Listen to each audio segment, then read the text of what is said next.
Fíjense ustedes que, por ejemplo, en Bangladesh se han publicado otros, se ha publicado Brasil, se han publicado otros, pero he tomado este como ejemplo.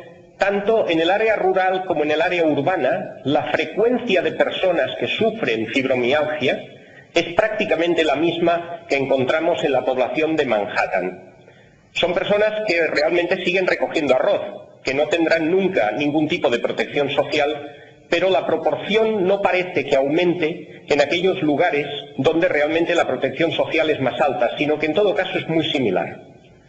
La siguiente, por favor, que es la número 7, nos hace otra reflexión.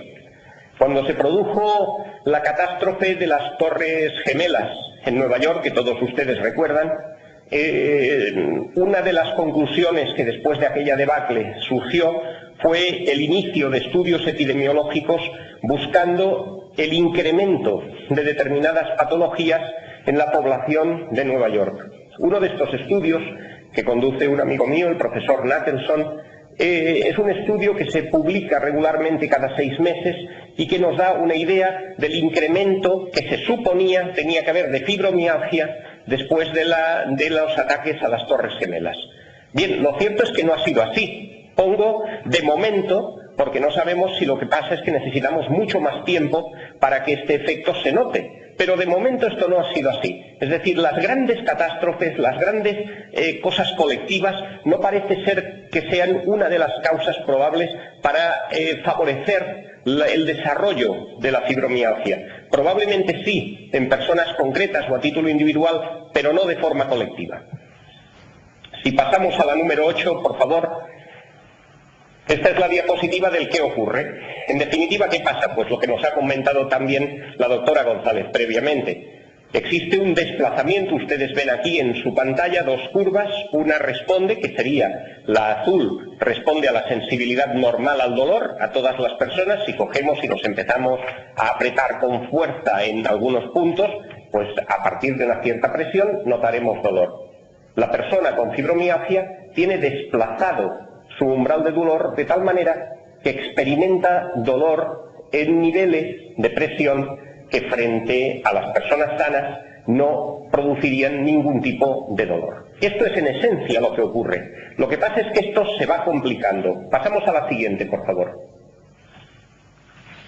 Se va complicando porque esto nos traduciría realmente el dolor somático. Pero el dolor, queridas amigas y amigos, no es una cosa que sea fácilmente delimitable, y ahí está el gran problema. El dolor tiene un componente somático, un componente claramente orgánico, pero también tiene un componente emocional. Y hemos de ser capaces de reconocerlo con claridad y de no confundir los términos. Cuando tienen que someternos a un procedimiento médico, pues que ignoramos cómo se desarrollará. Y viene el auxiliar de clínica y nos coge la mano, nos da un golpe, así, nos dice, venga, no te preocupes, que no pasa nada, que esto no hay problema. El nivel de analgesia que nosotros requerimos es inferior. Cuando a una persona se le pone, la metemos en un aparato que se llama un tomógrafo por emisión de positrones y le enfocamos una luz, pues se activa un área del cerebro muy concreta, ¿no? Si hacemos ruido, se activan 2, pero si hacemos daño, se activan 37. Y en esas 37 áreas, la gran complejidad del dolor, existen áreas emocionales de recuerdo de dolor. Por ejemplo, hay estudios sobre las personas que han sufrido la indignidad de la tortura. Cuando estas personas incluso vuelven a pasar por delante del centro donde habían sido torturados, reproducen los mismos mecanismos y las mismas percepciones de dolor. Existe un recuerdo de dolor. Y en este recuerdo de dolor, las vivencias emocionales tienen un papel a jugar. Por eso entenderán posteriormente por qué, si no se hace un enfoque dual de emocional y somático del dolor, el éxito es realmente escaso. La siguiente, por favor. Estamos en la número 10. Aquí les he traído un dibujo de las áreas del dolor simplemente para ilustrar que son áreas complejas, son vías de diversos tipos.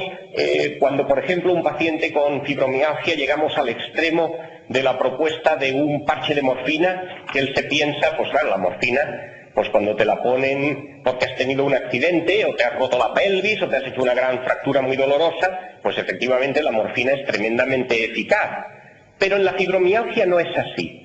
Las vías son muy complejas de transmisión de dolor e incluso los grandes analgésicos tienen un efecto limitado. Es decir, que el paciente, después de tener que tomar la decisión con su familia, de consultarlo 20 veces, de tomar la decisión frente a su angustia constante de no encontrar nada que le mejore, lo que va a encontrar con ese tratamiento farmacológico va a ser mucho menos de lo que él se piensa. Y por tanto tenemos que ser muy claros en los planteamientos.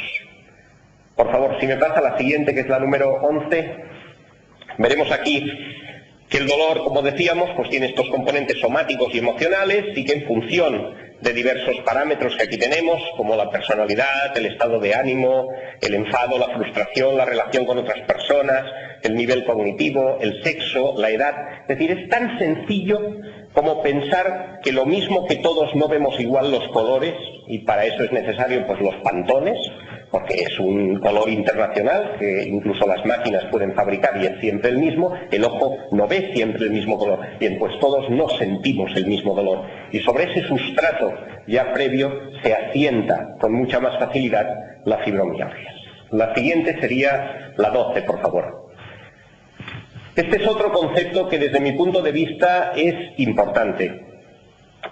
Los pacientes muchas veces comentan o nos preguntan si la fibromialgia es degenerativa. Yo entiendo que lo que nos quieren decir con esa frase, con esa palabra, es que si es progresiva, es decir, esto va a ir a más. Bueno, pues lamentablemente hay que decirles que sí. Es decir, realmente casi un 37% de pacientes, en un 37% de pacientes el dolor se potencia en sí mismo. Es decir, esas actitudes de complacencia, de decir, bueno, pues no se preocupe usted, ya verá cómo se le irá pasando, tal, eso no es cierto. Es decir, hay muchas personas que inician un círculo vicioso, ahora veremos por qué, de potenciación del dolor, y que van pasando por estos estadios que dibujo en esta flecha, que pasan, pues los voy a explicar brevemente, y así luego podremos saltarnos algunas diapositivas.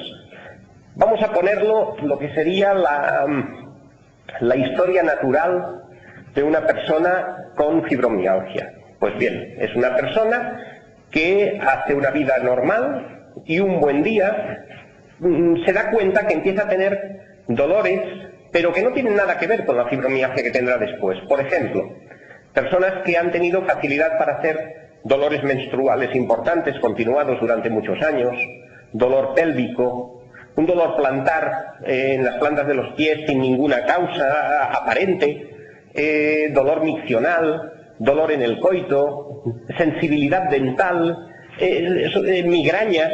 Es decir, son personas que siempre han ido teniendo facilidad para desarrollar algún tipo de proceso doloroso crónico, pero